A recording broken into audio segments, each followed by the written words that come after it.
Hello friends, welcome back to our today session. हम देख रहे हैं C language and C language में आज का टॉपिक है formatted input and output functions. Formatted input and output functions क्या होते हैं सी लैंग्वेज में, ये हम देखने वाले हैं आज के टॉपिक में। सो फ्रेंड्स, हम लास्ट के वीडियो में देखे थे कि how to write a simple C program. Simple C program में आउटपुट कैसे डिस्प्ले करते हैं प्रिंटफ फंक्शन से, ये हमने देखा था। So this is called as output function. Printf क्या है? आउटपुट फंक्शन है। वो जो भी हम आउटपुट स्क्रीन पे दिखाना चाहते हैं वो मैसेज प्रिंटफ में हम एज इट इज लिख सकते हैं। ओके, सो फॉर्मेटेड इनपुट फंक्शन क्या है ये हम देखेंगे। So friends, without wasting time, we are directly moving to our topic, that is formatted input and output functions. Okay, so printf function, जैसे कि मैंने कहा कि हमारी आउटपुट स्क्रीन पे as it is message display करने के लिए हम प्रिंटफ फंक्शन का यूज करते हैं। ओके, सो प्रिंटफ फंक्शन ये है, उसका सिंटैक्स देखो कैसे है। हाय, ओके, डबल कोट में लिखा है एंड सेमीकोलन। ये प्रिंटफ फंक्शन है।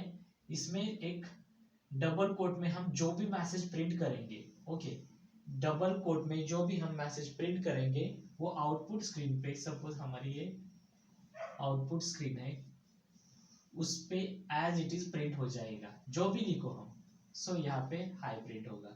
सो ये है formatted output function. But friends, output screen पे हमें जो भी दिखाना है वो हम इसमें पास कर सकते हैं। ये है formatted output function. Got it friend? Then second function है formatted input. Okay, scanf function.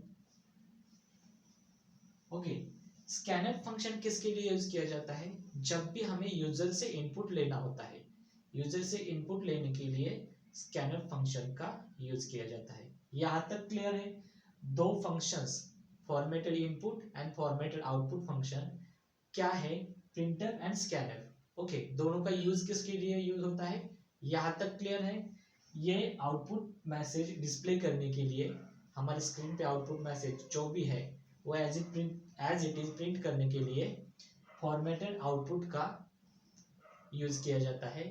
And scanf function का इनपुट लेने के लिए, यूजर से इनपुट लेने के लिए स्कैनफ फंक्शन का यूज किया जाता है। Got it friends? यहाँ तक फिलहाल के लिए यहाँ तक क्लियर है कि formatted input and output functions कौन से हैं और उसका यूज क्या है। तो अब हम सिंपल एडिशन का प्रोग्राम देखेंगे, उससे आपका और क्लियर हो जाएगा कि वो दोनों फंक्शन कैसे वर्क करते हैं, formatted input and output functions. Okay, first हमें लगेगा main function. This is the starting point of our program. Okay, this is opening and closing curly bracket of this main function. Main function का ये opening and closing curly bracket होगा। Okay, so addition करने के लिए हमें क्या चाहिए? To number चाहिए। सो हमें यूजर से टू नंबर्स इनपुट लेने हैं एंड उसके बाद उसकी एडिशन करनी है। सो हमें दो नंबर लगेंगे, A B, and third variable लगेगा जो सी है। ओके, इन दोनों की एडिशन करके, ए एंड बी की एडिशन करके उसे एक थर्ड वेरिएबल में स्टोर करेंगे। लॉजिक आया समझ में आपका कि क्या करना है? हमें दो नंबर की एडिशन करनी है और उसे थर्ड वेरिएबल में स्टोर करना है। तो हमें डेफिनेटली तीन वेरिएबल्स लगेंगे। Got it? यहाँ तक क्लियर है? सो हम तीन वेरिएबल लेंगे जो कि इंटीजर टाइप के होंगे। इंटीजर टाइप किस लिए? क्योंकि हमें एडिशन करनी है, इसलिए। हमें अगर कैरेक्टर लेना होता तो कैरेक्टर लेंगे, लेकिन हमें एडिशन करनी है, मैथमेटिकल ऑपरेशन परफॉर्म करना है, इसीलिए हमें नंबर्स लगेंगे, इसीलिए इंटीजर डेटा टाइप लगेगा। ओके, इंट ए कॉमा बी कॉमा सी, ये तीन वेरिएबल लिए हमने। ओके, ये तीन वेरिएबल डिक्लेयर करने के बाद यहाँ पे मतलब मेमोरी में उसके लिए कुछ तो मेमोरी अलोकेट हो जाएगी। उसके लिए इन तीन वेरिएबल के लिए मेमोरी कहीं तो अलोकेट की जाएगी। सपोज ये हमारी कंप्लीट मेमोरी है एंड जब हम ऐसे वेरिएबल डिक्लेयर करेंगे तो इस तरह कुछ उनके लिए मेमोरी अलोकेट की जाएगी। वेरिएबल ए के लिए ये मेमोरी, वेरिएबल बी के लिए मेमोरी एंड वेरिएबल सी के लिए उनका एड्रेस कुछ तो होगा। 10, सपोज मान लो 1001, 107, 10 10। ओके, ये ऐसी मेमोरी एड्रेस है, ये मेमोरी एड्रेस हो गई है। फिलहाल इसमें मेमोरी में कुछ वैल्यू है क्या? नहीं है। एक्चुअल में उस मेमोरी में कुछ तो गार्बेज वैल्यू होगी, लेकिन फिलहाल के लिए हम क्या समझेंगे, उसमें कुछ वैल्यू नहीं है। वेरिएबल हमने सिर्फ इनिशियलाइज किया है, उसकी वैल्यू असाइन नहीं की। ओके, सपोज हम मान लो इस वेरिएबल को ऐसे डिक्लेयर करेंगे, a is equal to 5, b, c, ऐसे भी कर सकते हैं। इसे क्या कहेंगे? Compile time value assigning. Compile time मतलब यहाँ पे ही हमने वेरिएबल को वैल्यू असाइन की है, इसीलिए हम क्या कहेंगे? Compile time value assigning. Got it? यहाँ तक क्लियर है? जब हम यूजर से इनपुट लेंगे वैल्यू, यहाँ पे देखो बी एंड सी के लिए कुछ वैल्यू असाइन नहीं की, क्योंकि हम उसे यूजर से इनपुट लेने वाले हैं, तो उसे क्या कहेंगे? Run time value access. Run time value access कर रहे हैं वो, एंड ये क्या है? Compile time value assigning. Got it? Compile time, run time, clear है यहाँ तक? सो जब हम ऐसे वैल्यू से असाइन करेंगे तो उस वेरिएबल में जो मेमोरी है वेरिएबल की, उसमें वैल्यू स्टोर हो जाएगी। सो ये होता है डिफरेंस। सो फिलहाल के लिए हम इसे ब्लैंक ही रखेंगे, मतलब कुछ नहीं वैल्यू असाइन करेंगे ए, बी एंड सी, क्योंकि हमें यूजर से इनपुट लेना है। सो ये ब्लैंक होगा, इसमें कुछ वैल्यू नहीं होगी। अब ये इसमें गार्बेज वैल्यू होगी। ओके, लेकिन हमारे अंडरस्टैंडिंग के लिए क्या समझेंगे? इसमें कुछ वैल्यू नहीं है, ये पूरे ब्लैंक है। सो प्रिंटफ में हमें क्या करना है? पहले हमें एक मैसेज डिस्प्ले करना है कि enter value of two variables. Output screen पे क्या दिखना चाहिए? Enter value of two variables. Okay, so यहाँ पे आउटपुट हमें तो पता है फॉर्मेटेड आउटपुट फंक्शन किस लिए होता है कि प्रिंटफ में जो भी हम लिखेंगे वो आउटपुट स्क्रीन पे एज इट इज डिस्प्ले करने के लिए। ओके, सो ये हमें आउटपुट स्क्रीन पे एज इट इज डिस्प्ले करना है। सो क्या करेंगे? हम प्रिंटफ फंक्शन का यूज करेंगे। प्रिंटफ में क्या लिखेंगे? डबल कोट में हम मैसेज पास करेंगे, enter value of two variable. Okay, double quote complete, bracket complete, semicolon. हर एक स्टेटमेंट के बाद हमें सेमीकोलन देना है, क्योंकि it indicates the end of this printf statement, printf function. Okay, so printf में हमने मैसेज पास किया enter value of two variables. So हम अभी वैल्यू यूजर से एक्सेस करेंगे, वो देखो कैसे? स्कैनफ फंक्शन से। स्कैनफ फंक्शन कैसे वर्क करता है? देखो अभी स्कैनफ %d %d क्यों? %d का मतलब क्या है? ये इंटीजर वेरिएबल है, इंटीजर वेरिएबल है, इसलिए इंटीजर के लिए हम %d का यूज करते हैं। यहाँ पे सपोज मान लो कैरेक्टर होता तो हम क्या करते? %c, कैरेक्टर का एक्सेस करने के लिए %c का यूज किया जाता है। सपोज हमें अगर फ्लोट a ऐसे डिक्लेयर किया होता है, इंटीजर की जगह फ्लोट a, तो यहाँ पे क्या यूज करते? %f। f का मतलब क्या है? यह फ्लोटिंग वेरिएबल है, सो इसे डिस्प्ले करने के लिए %f का यूज किया जाएगा। सो हमने ये वेरिएबल किस टाइप का डिक्लेयर किया है? इंटीजर टाइप का, तो हमें यहाँ पे क्या लगेगा? %d। एंड 2% किस लिए? कि हमें टू वेरिएबल्स एक्सेस करने हैं। हमें अगर एक ही वेरिएबल एक्सेस करना होता तो हम क्या करते? एक ही %d का यूज करते, लेकिन हमें यहाँ पे दो वेरिएबल एक्सेस करने, इसलिए %d का यूज किया।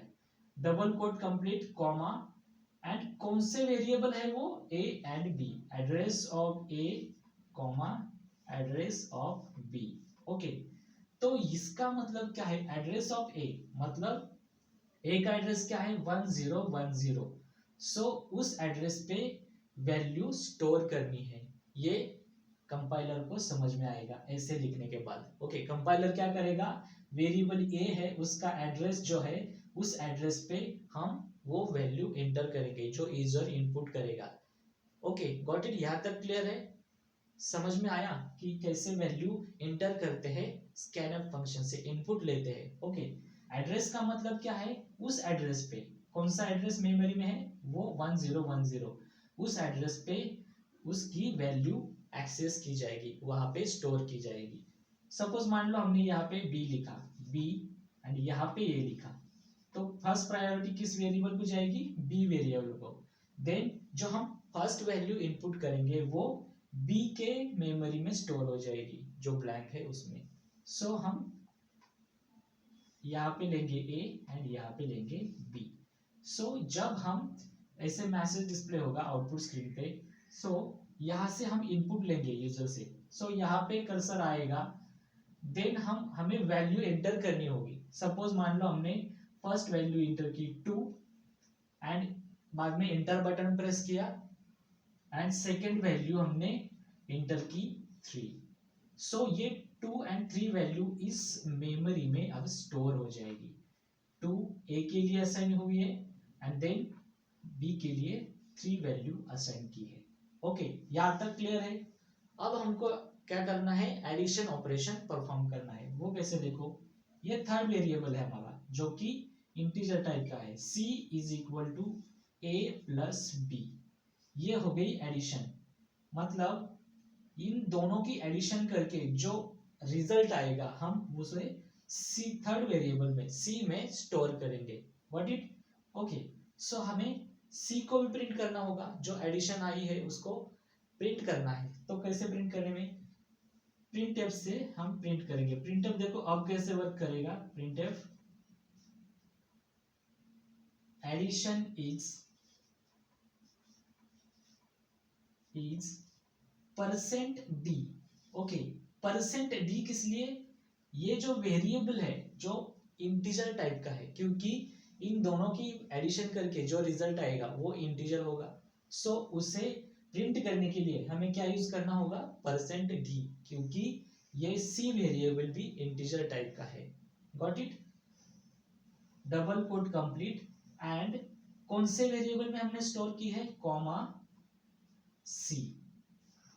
यहाँ पे देखो हमने एड्रेस सिंबल नहीं लिखा, प्रिंटफ फंक्शन में एड्रेस का यूज हमने नहीं किया क्योंकि हमें वैल्यू प्रिंट करनी है, एड्रेस नहीं। अगर हमें एड्रेस प्रिंट करना होता तो हम एम्परसेंड एड्रेस, ये एम्परसेंड क्या इंडिकेट करता है, एड्रेस को, address of this memory, and सिर्फ सी का सी यूज क्या है इसके लिए, वो वैल्यू प्रिंट करेगा, नॉट एड्रेस। गॉट इट, हम एम्परसेंड सिंबल लिखते हैं तो उसे एड्रेस को इंडिकेट करता है, वैल्यू को नहीं। सो ये सी क्या प्रिंट करेगा, अभी इन दोनों की जो सम आई है, एडिशन आई है, वो सी में स्टोर की है, वो वैल्यू यहाँ पे प्रिंट हो जाएगी। गॉट इट, क्लियर है यहाँ तक। सो 2 + 3 एंड लास्ट में मैसेज क्या डिस्प्ले होगा, एडिशन इज परसेंट डी की जगह वो क्या वैल्यू प्रिंट करेगा, सी की वैल्यू, दैट इज 2 + 3 5। आया समझ में, यहाँ तक क्लियर है। I think all the details I have covered, all the minor things I have covered. इसमें कुछ डाउट हो तो आप कमेंट करके कमेंट सेक्शन में बता सकते हैं। सो ये था scanf एंड printf फंक्शन का working, that is formatted input and output functions. कैसे यूजर से इनपुट लेना है, कैसे प्रिंट करना है। Got it. So friends, that's it for today's lecture. We'll see something new in next video. Till that time, thank you, take care, bye bye.